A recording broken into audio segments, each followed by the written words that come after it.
어제는 성경적인 상하관계라는 제목으로 말씀을 살펴보았습니다. 자녀와 종은 또는 윗사람, 즉 부모와 상전에게 순종해야 한다고 했습니다. 그리고 부모는 자녀를 존중하며 신앙으로 양육해야 하고, 또 상전은 종을 대할 때 자신도 하나님의 종이라는 사실을 기억해야 한다고 말씀을 드렸습니다. 지난 이틀 동안 우리는 성경적인 부부와 성경적인 상하관계를 통해서 신앙인들이 가정에서 어떻게 살아야 하는지를 대해서 살펴보았습니다. 이렇게 참된 교회는 참된 가정생활이 기초가 되어야 하고, 참된 가정이 역시 참된 교회의 공동체의 기초가 될 수 있음을 말씀해 주고 있습니다. 그런데 사탄은 가정을 공격하여서 무너뜨리면 이 교회에 있어서 위기가 온다는 것을 아주 잘 알고 있습니다. 그래서 부모들로 하여금 신앙교육을 이 교회 학교에 맡긴답시고 가정에서 신앙교육을 완전히 포기하게 만들고 있습니다. 가정에서 부모들은 자녀와 함께 기도하면서 이 찬양하는 시간을 가져야 합니다. 함께 성경을 읽고 말씀을 묵상하는 시간을 가져야 함에도 불구하고 전혀 그런 일이 일어나지 않는 가정이 얼마나 많은지 모릅니다. 주일날 교회에 나오는 것 말고는 불신자들 가정과 똑같이 사는 가정이 전체 성도의 많은 비중을 차지하고 있습니다. 모두가 다 이 사탄의 전략입니다. 지금까지 사도 바울이 가정에 대해서 말을 하고 나서 오늘 본문에서 이렇게 영적 전쟁을 언급한 이유가 있습니다. 그것은 사탄은 가정을 노리고 있기 때문입니다. 그 어느 것보다 가정이 가장 치열한 영적 전쟁터이기 때문입니다. 그래서 오늘은 영적 전쟁에서 승리하라는 제목으로 말씀을 살펴보고자 합니다. 첫째로 영적 전쟁에서 승리하기 위해서는 싸움의 대상이 누구인지를 알아야 합니다. 12절 말씀입니다. 우리의 싸움은 인간을 적대자로 상대하는 것이 아니라 통치자들과 권세자들과 이 어두운 세계의 지배자들과 하늘에 있는 악한 영들을 상대로 하는 것입니다. 사도 바울은 우리의 싸움의 대상이 누구인지를 말씀하고 있습니다. 악한 사단은 우리의 싸움의 대상을 사람이라고 거짓말을 하고 있습니다. 우리의 싸움의 대상은 이 피와 살을 가진 인간을 상대로 하는 것이 아니라고 말씀하고 있습니다. 그때나 지금이나 각 가정에서는 갈등이 없을 수는 없습니다. 그리고 가정 안에서도 역시 교회 안에서도 역시 갈등이 없을 수는 없습니다. 그 갈등을 인하여 우리는 사랑하는 남편과 아내가 싸우고 부모와 자식이 갈등을 일으키며 종과 상전이 서로 미워하는 마음을 가지게 됩니다. 지금 계속해서 에베소서는 교회에 대해서 많이 말씀을 하고 있는데, 교회 안에서도 역시 사랑하는 지체들과 갈등이 일어나고 있고 서로 싸우고 있습니다. 이렇게 사탄은 우리를 속입니다. 우리가 가족끼리 서로 자존심을 내세워서 싸워야 한다고 속삭입니다. 같은 교회 안에서도 역시 내 마음을 상하게 하는 사람들을 상대로 해서 싸워야 한다고 계속 말을 합니다. 진리 문제가 아닌 것을 가지고 마치 이것이 정의를 위하는 것이라는 그런 생각을 가지고 싸우기도 합니다. 그러나 오늘 읽은 11절에 보면 모두가 마귀의 관계, 다시 말하자면 마귀의 속삭임입니다. 오늘 본문에서는 바울의 우리의 싸움의 대상이 누구라고 말씀하고 있습니까? 바로 통치자들과 권세자들과 이 어두움의 세계의 지배자들과 하늘에 있는 악한 영들에 대함이라고 말씀하고 있습니다.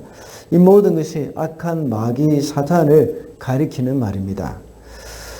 그러므로 우리도 역시 마음에 분이 일어나고 갈등이 일어날 때 우리의 싸움의 대상이 우리의 가족이나 교회의 지체들 또는 피와 살을 가진 인간이 아니라 바로 악한 마귀라는 사실을 우리는 꼭 기억을 해야 합니다. 둘째로 영적 전쟁에서 승리하기 위해서는 하나님이 주신 무기로 무장을 해야 합니다. 13절입니다. 그러므로 하나님이 주시는 무기로 완전히 무장하십시오. 그래야만 여러분이 악한 날에 이 적대자들을 대항할 수 있으며 모든 일을 끝낸 뒤에 설 수 있을 것입니다. 오늘 본문 14절부터 17절 말씀에는 하나님이 주신 무기에 대해서 말씀하고 있습니다. 개역개정의 표현대로 진리의 띠, 또 의의 흉배, 믿음의 방패, 복음의 신, 구원의 투구, 성령의 검, 이렇게 말씀을 하고 있습니다.